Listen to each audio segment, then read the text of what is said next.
Mikey Soleshka, today we're going to talk about sports psychology, mainly about whether it makes sense to study to become a sports psychologist.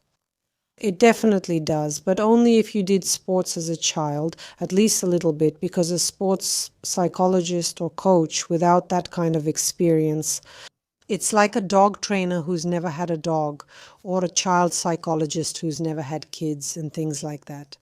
You have to have that experience yourself. You have to understand what it's like to shit yourself before a competition. How nerve-wracking is the night before you go into that sparring match? What it's like in an individual sport versus a team sport? What's it like when you were bullied in that group? For example, I immediately remember my own experience. I was doing really well. I was on the team. I went to a sports academy. I played volleyball, but I was bullied so much that I had to leave. In general, people in Belivoroni like to bully others, and since I'm an outsider, I've been bullied in many places. And the sports academy was no exception. I was really good at it. I was a tall girl and my serves were brilliant. Naturally, this caused some jealousy. It caused anger, hatred, and they started to mess with me, those future lesbians, because naturally, who else could be among the players? 80 or 70%. Well, I don't know, maybe not 80, but 50% of the players are those kinds of women. Who live with other women, drink beer like 3 liters at a time, and everything is fine for them.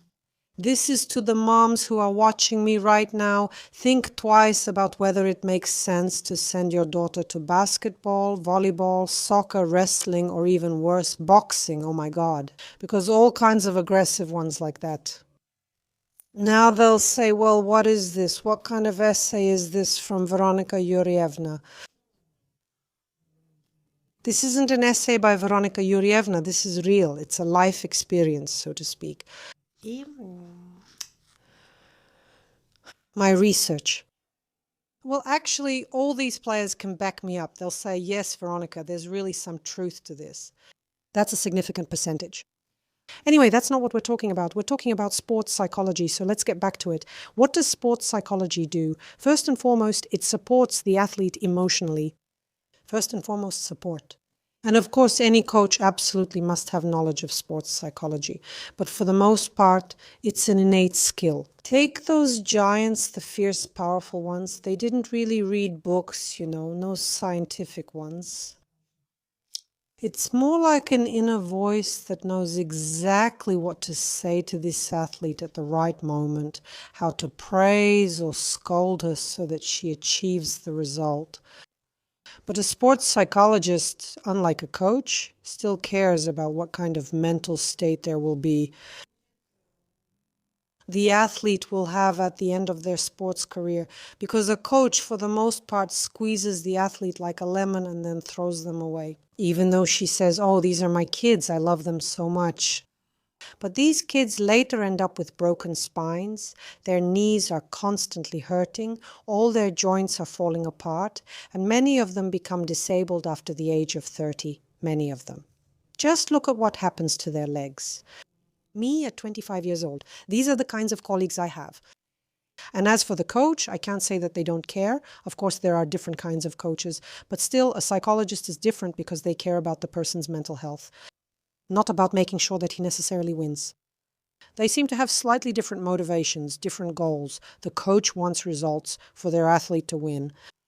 But the sports psychologist, for the most part, looks after and monitors emotional well-being, the emotional well-being of their, so to speak, protege.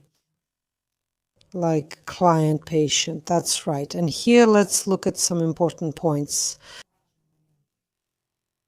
What is the purpose of this sports psychologist? They can, of course, work individually or with a team. So this sports psychologist can work with an entire team, directly run various kinds of sessions, or work individually with each person. Besides all kinds of emotions that an athlete faces, yes, it's very important to get them into the right headspace. Not only for victory, but also, listen to me carefully now, mainly for defeat, which not everyone can handle.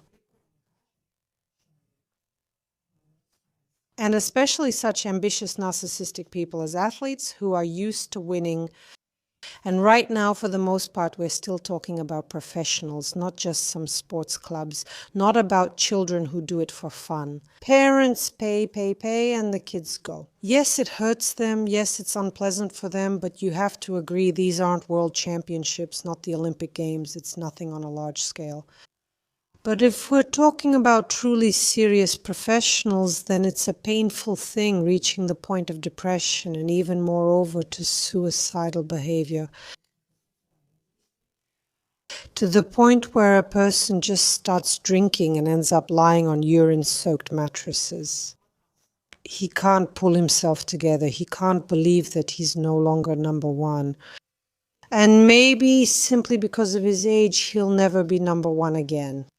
So if a person composes music, writes some beautiful poems and songs and so on, or a designer, it doesn't matter, a chef, he always understands that no, he still has a chance to surpass himself. But an athlete has this bitter reality that your body is old, it won't jump like that, it won't jump.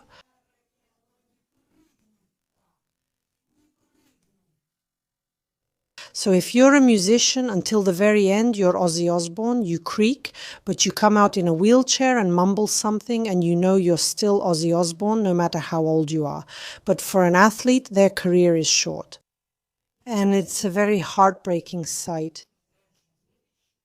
And actually, the job of a sports psychologist is to support the athlete throughout their entire sports career. And to do everything possible to make sure the person remains healthy both physically and emotionally. Yes, so that their mental health is maintained from start to finish, at a good level. It doesn't have to be some kind of outstanding euphoria or wild happiness, but at least the person should at least be able to feel okay. That's the main thing, yes, this kind of support. And that's already in second place, because that's more of a coach's prerogative for him to win those competitions. You have to make sure he wins them no matter what. Yes, a sports psychologist really can help their client, first and foremost, cope with irritable bowel syndrome. So you don't have an accident during the game and end up running around in your underwear leaking. And by the way, we occasionally see not only a runner's dick popping out, but also poop leaking from behind. We do see that. Well, we deal with all sorts of things, all kinds of mishaps happen to our poor athletes as they try to achieve their results. He keeps enduring, or he got so worried that he didn't sleep all night. Because excessive anxiety is exactly what athletes go to a sports psychologist for.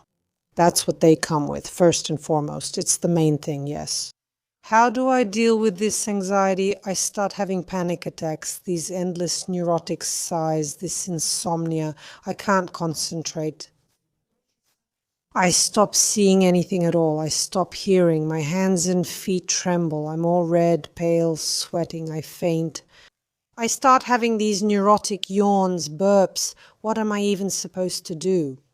How do I pull myself together like that? How do I get in the right mindset? And notice, even athletes, maybe those who don't have sports psychologists or haven't found the right person who could really help them cope emotionally with this. They turn to all kinds of rituals, magic, and religion. They wear crosses, they make the sign of the cross, they wrap themselves in some kind of magic blanket, whisper something or carry some kind of talisman with them, an icon, a little toy, a pillow that their mom sewed by hand, some kind of magic sweater, a protective amulet, and so on. So they are completely immersed in a world of some kind of mysticism and religion, just trying to get into the right mindset to focus on what's important, because this is a fundamentally important moment. A person can have tremendous strength, absolutely sharp wit. They can understand and hear everything they need to, but at the same time get so overwhelmed that they lose. And exactly the same thing happens with ordinary people. Think about our infamous exams. You might know everything perfectly well and then forget it all. That's the kind of stress where you walk out babbling, you can't put two words together, you feel like a complete idiot, some kind of moron, you burst into tears and leave. What was that? It's unclear. And then there's another person who didn't study at all, calmly sat down, copied, answered, and left. Everything went smoothly for them. And you, in general, understand perfectly well that you knew all of this, but you got so insanely nervous that you left with nothing. That's such a sad story. That's why athletes are, of course, a special group of people. And it's very important to understand that they have a lot of inner self-criticism. They criticize themselves more than anyone else, and as a result, they are more prone to various kinds of addictions because it's very hard for them to cope. They overeat, they binge, and then food addiction, gaming addiction, gambling disorder, drug addiction, and alcoholism begin. That's it. They're so bad and useless that he's actually already retired.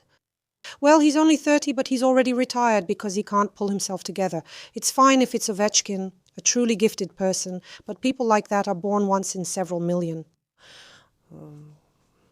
Yes? So for someone to be able to play until retirement, keep delivering outstanding results, and pull himself together like that. He is so huge, big, he's not a young boy anymore, but he still plays in an absolutely outstanding way. That's a combination of many factors. Actually, an athlete is a combination of so many puzzle pieces, like the motivational and willpower component, the ability to pull yourself together at the right moment, to control yourself, your mind, to understand and know yourself. I will do it. I can do it. Because even if we take, I don't know, some team games, pay attention, especially like if I spent my whole childhood going to my sister's games, and there I saw the girls from the opposing team, and they really loved to shout the phrase, miss it. So a person is standing with the ball and has to score. And the girls are standing nearby saying, miss it, miss it, miss it, miss it, miss it, miss it. So how focused does the athlete have to be? To have this inner, composure, such a special kind of inner voice of support, almost divine. That's why a person starts to believe in God. Yes, that God is with me. My mom, my grandma, who passed away 2 years ago, she's supporting me now. He's with me. So a person is forced to imagine a lot of things in order to eventually drown out that voice. When it's not enough that you have to play against the opposing team and they're shouting something nasty, the fans are also yelling some nasty things too. Yes, and you have to turn off those voices, shut them out, and turn on your own voice of reason. Your own voice, not even reason, but your own inner voice of support that tells you, you can do it. And everyone does it differently. Some athletes start swearing at themselves. Yes. Damn it, fuck you bastard, come on, pull yourself together. That is, he needs to remember the coach's voice, who isn't there right now. The coach isn't there. And with that coach's voice, tell himself, you're shit, you're complete shit. Viner remembered this terrible moment. Viner, you were shaking badly. Fuck off. You were shaking a lot. You were total shit. Total shit. But she's still a very strong coach, yes. It doesn't matter whether she's shit or not, she still achieved those results. She told them all sorts of things, yes, and they treated their girls in all kinds of ways. And there she stands scolding them, you're crap, you're complete crap. And maybe when she makes another jump somewhere, yes, another leap, inside she says to herself, I'm crap, I'm a disgusting creature. By the way, did you watch that amazing, truly outstanding movie, I, Tonya, the one based on real events? For real? World champion, yes, an American. And her mother is she's this kind of marginal sociopath. Yes, that woman, all deviant with a cigarette.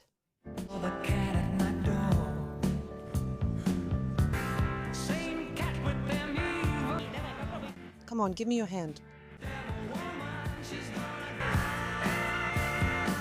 I competed in my first competition. I was 4, just so you know. She showed up with her daughter.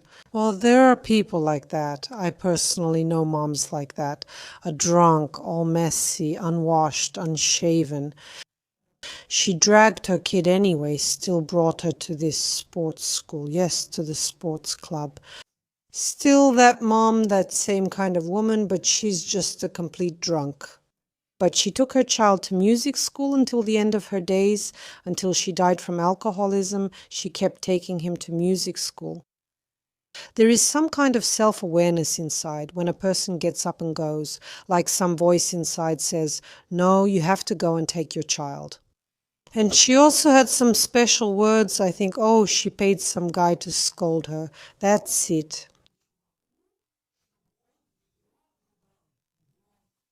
Remind me, that really happened. I'm not confusing anything, right? Hey, Tanya! Are you selling? Is this a contest for lowlifes? Hey, Tanya, Tanya! Don't listen to him. Don't listen! Go onto the ice. Tanya Harding is coming onto the ice. So she went up to some guy and said, I'll pay you, just go up to her and whisper these nasty things in her ear. And he went up to her, to Tonya, and started saying some nasty things to her, right? Do you remember that moment? Tonya Harding. Nothing will work. Because you're a klutz, crooked, a fat pig. That's something like what he told her, and that's exactly what she needed to hear. Since athletes are very masochistic people, right? There's this brutal BDSM thing going on inside them, like seriously. By the way, remember how we do this? Mom, I'm going to take an exam. Scold me, scold me. So really, we Russians have this special superstition. I don't know what to call it. Write in the comments if you've ever had this happen. I remember it very well. I even told my husband to scold me. I'm about to take exams. Scold me, scold me, scold me. For some reason, we need this, but it's kind of like BDSM, right? It's all basically built on cause and effect relationships. At some point back then, we were conditioned this way. Yes, or we were scolded for something and now we're afraid we won't succeed. That's why it feels like when someone gives us a kick in the ass, it motivates us, pushes us, and helps us succeed. But some people need to be praised. Some people need praise, like hearing, wow, that's amazing, great job, you're doing well. And some people need to be scolded at one moment, ignored at another, and praised at the right time. And a coach, a truly serious coach, intuitively picks up on this. He doesn't have, like a psychologist might, some kind of established methods. Yes, he doesn't have any particular specific interpretations. He hasn't listened to sports lectures, but intuitively he feels, aha, right here, right now, I need to add something here. That's why, of course, sports psychology is an endlessly interesting field, a separate field, and of course it has its own specialization. At our university, we also have sports psychologists. Of course, we have had them. That's why I highly recommend it to you. It's incredibly interesting. But only if you love sports, if all of this truly resonates with you, if it feels very familiar, very close, if it's something that really feels like your own. You feel it, right? You love going to competitions. You love being involved in the whole process. You know what that's like? Yes, definitely, yes. Even in terms of video content, there's such a wide range. There's so much you can film on this topic, so many papers you can write, various scientific studies, and the practical activity itself. It's extremely interesting. It's constant. There are always new athletes, and unlike the athletes, you don't have an age limit and there's no retirement. You'll only leave when they carry you out feet first. You can be a sports psychologist until you're 100 years old. Moreover, every year will add even more to you, making your image more solid and colorful. The older a psychologist is, the more experienced, knowledgeable, and respected they become. Yes, that's actually an advantage for psychologists. The older you are, the better. I don't even know anyone else. Well, actually, a coach too, basically, an experienced coach is also considered like that. You know, with all that life experience, having raised so many professionals, so many winners, of course, that's how it is. And teaching is the same. Here are my kiddies. As for new things in sports activities, sports psychology, well, that's really definitely incredibly interesting. In terms of setting goals, yes, in working on what is important for a person. And because it really has its impact in everyday life. not just in sports. Like how to get yourself ready for victory, how to deal with defeat, how to interact with team members, how to cope with bullying, how to build relationships both inside and outside the team, and how to actually create a normal life for your athlete. Because there are a lot of gaps in terms of education. They can't study fully, especially when it comes to alternative or some other disciplines. Choosing another career because life ends at age 30, then what? Well, not every athlete can become a coach, and not everyone is interested in that anyway. So what comes next? And at some point, every athlete starts asking themselves these questions, and they can and should discuss them with whom? With a sports psychologist. That's why it's truly such a multifaceted profession, extremely profound and incredibly interesting. So for anyone who is thinking about this topic, I wholeheartedly recommend it to you. Just pay attention to all of this. And if you are a coach, by the way, you can actually study sports psychology at the same time. It won't hurt. It's not so straightforward, yes, to be that support. Although, of course, these are definitely two different people. A coach is still a coach, and a sports psychologist is a sports psychologist. I'd rather vent to a sports psychologist than complain to my coach. And I have a slightly different attitude towards him. I can't even say who I trust more. It's not really about trust here. It's more about different roles, isn't it? My sports psychologist, for example, defends slightly different interests, as I mentioned earlier at the beginning of this video, compared to the coach. So that's how it is, my sweethearts. Well, I think I've told everything about you, sending you gentle kisses and hugs. And I'm looking forward to seeing all of you, including athletes, sports psychologists, mums, grandmas, and dads. Everyone in general, whether you are connected to sports or not, in my psychotherapy group. We do all sorts of things there. I have so many insanely interesting lectures and video materials. I mean, I sit down and record videos just for my group. And I read useful meditations. I read from metaphor cards. Well, those who are in the group, they know. That's why we have a very friendly atmosphere. No bullying at all. If someone says something unkind about someone else, I immediately ban them. That's why everything is warm and gentle here. The link is below in the description. The group is ongoing. You can join at any time. It costs 990 rubles per month. It's a subscription. It's a regular subscription where you receive very useful videos, audios, checklists, and so on from me every day. Psychotherapeutic communication, and above all, psychotherapeutic training. Because this is training. Real full-fledged training. That's it, please. You can unsubscribe anytime. How do you like how this looks? It's a new camera. Let me know what you think. Let me know your thoughts. You can unsubscribe anytime since it's a regular subscription. Here you go. I'm waiting for you. See you again.